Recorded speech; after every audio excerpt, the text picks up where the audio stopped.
kitu ulikuwa unaongea, ulikuwa umenyamaza, na wewe ulikuwa advisory wa nini wa serikali, by then ulikuwa AG. Wewe sasa saa hii kwa maana kuna political games zako unataka kucheza, ndio sasa unaanza kulaumu serikali. Tafadhali, watu si wajinga, na wajinga waliisha Kenya hii.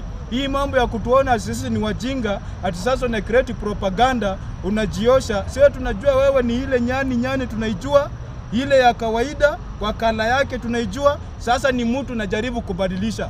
My friend, sisi si watu tulizaliwa jana, tulikuwepo jana na leo tuko, na kwa majaliwa ya Mungu kesho tutakuwa. So we can understand and reflect what happened yesterday. Kwa hivyo wewe usijaribu kujiosha ati kuna kitu kingine unakuja nao mpya. Mambo ingine watu wameanza propaganda ya kusabotaji SHA, especially watu ambao walikuwa pale wakilaumu ati system iko chini.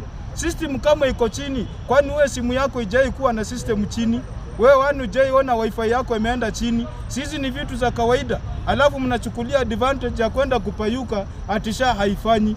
Kama SHA haifanyi, to be sincerely speaking, hiyo kitu nataka kuiona within hii miaka 5 yenye president anataka kukalia. Ikikataa kufaili hapo ndio tutakonclude. But this is just the beginning.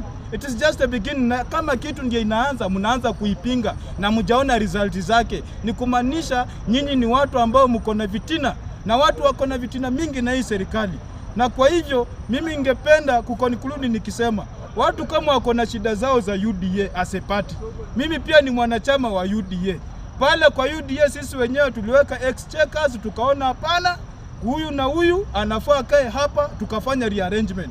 That's why tulipatia Gachagua exit. That's why tulipatia Malala exit. Tukaarrange chama chetu, maana tuko na vision ya chama chetu. Lakini within that party kuna wale walienda na nani? Na Gachagua, na kuna wale walienda na Malala. Na hapo sasa ndio wanarudi kusabotage hii serikali, because wanajua kila corridor na kila bedroom ya hii serikali. So they are taking that advantage because wanajua corridor ya hii serikali na bedroom ya hii serikali, because we formed this government with them. Sasa wanarudi wakichonga hii serikali. My friend, hii vitina yenyu na chuki yenyu, hii serikali inaenda na itasonga mpaka 2032. Hakuna pale penye mnafikiria ati hiyo mchezo wenyu itaingilia pale popote. And William Samuel Ruto, si tunakwambia, kaa kidete, you are our party leader, you are the president. Beside the fact that you are the party leader within the UDA party, you are the president, and the president is the national leader. President is a symbol of national unity. Tusaki kusikia ati kuna sehemu nyingine ya Kenya inaumia, sehemu nyingine inafaidika. Weka Wakenya wote kwa kiwango kimoja, maana sisi sote tunalipa ushuru, na hiyo ndiyo ilikuwa agenda ya chama cha UDA, especially Kenya Kwanza Alliance.